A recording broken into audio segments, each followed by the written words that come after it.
Someone going for the call? The senator, Sam Lotu-Iiga.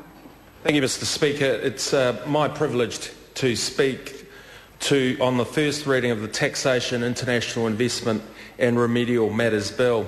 Mr Speaker, this bill is another demonstration of this government's focus on lifting New Zealand's economic performance. Sir, it's been 2 years yesterday to the day since this government took over the Treasury benches, and sir, it has been a busy government.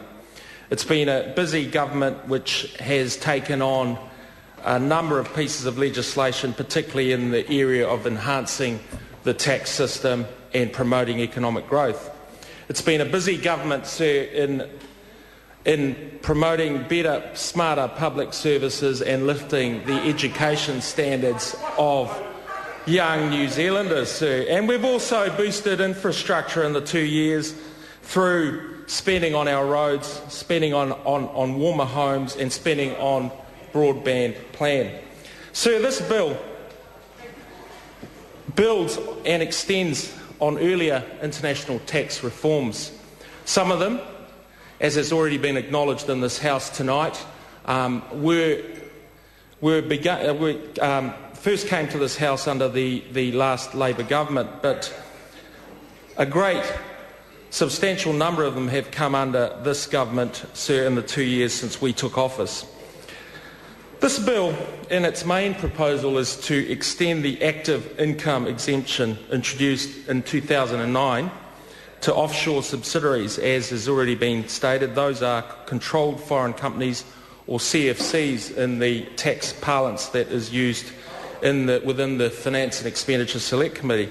It also applies to joint ventures and other significant shareholdings in foreign companies that are not controlled by New Zealanders.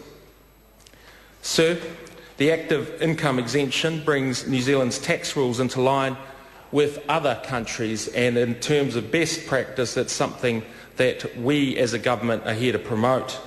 Although our colleagues from across the benches have said that they will scrutinise this bill in Select Committee, it intimates to me, sir, that they don't scrutinise in other pieces of legislation that have been put through to this House.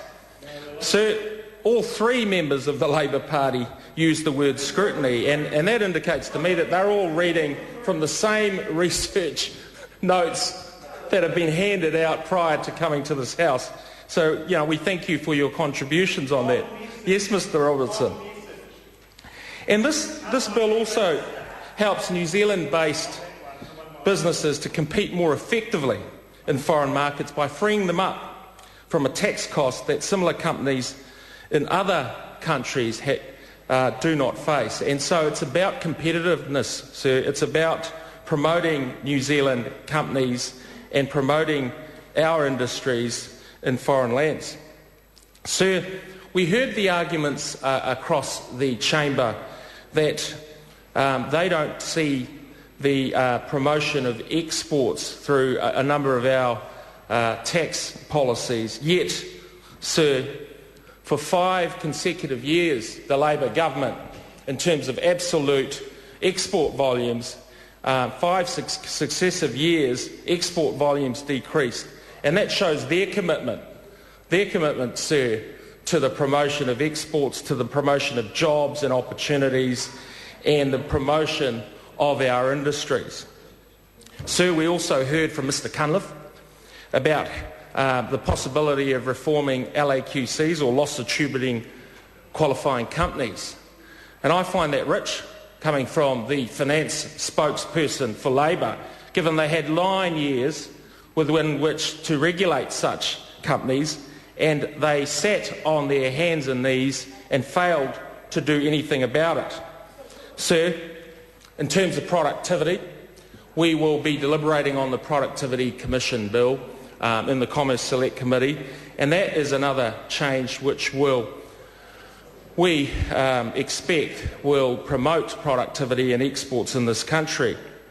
And we know under the 9 years of the Labor government that year on year productivity increased 1% year on year for the 9 long years that they had power, sir.